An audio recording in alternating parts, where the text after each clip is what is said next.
Dhe për të gjitha këto po ju them që Po. ka ardhur momenti dhe ky është apeli nga shumë njerëz publik që këta ta lënë pjesën e protagonizmit, t'u afrohen njerëzve të cilët mund të ndihmojnë, të krijojnë një lloj, të themi, liste me emra njerëzish të cilët mund t'i përfaqësojnë në të ardhmen, Mhm. dhe mbi të gjitha këtë frym mos ta lënë të bjeri, sepse të tilla lëvizje lindin me afate kohore jo të vogla.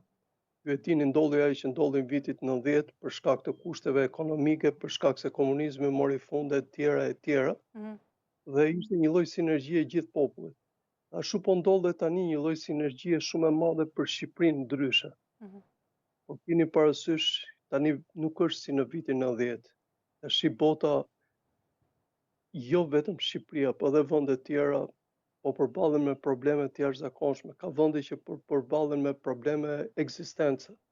Nuk them vetëm për kushtet natyrore që janë të tmerrshme tani, dhe po afrohemi ke stina më e vështirë Mhm. ke ne. Më përpara Vërtet. kur ne shtronim këtë si problem, na njerëzit ishin shumë indiferent, por keni parasysh që problemet e mjedisit do bëhen gjithmonë më të mëdha në të ardhmen, dhe ato do jenë problemet kryesore të njerëzimit.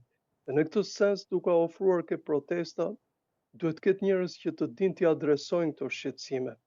Ndërsa pjesa që artikulojnë atje vazhdimisht është pjesë shumë patetike, flasin shumë drejt, kuptohet me atë shqetësimin e tyre, Mhm. Shqipëria nuk shitet e tjera e tjera, por keni parasysh kur vjen në pushtet dhe t'japin ato dosjet para vetes, shumë ju e dini, një pjesë të investimeve që janë bërë tani dhe që ti duhet t'i kthesh në qoftë se do të bësh një Shqipëri ndryshe, kështu ti kalon në arbitrazh ndërkombëtar dhe paguan katër fishin e gjërave që ke ashtu.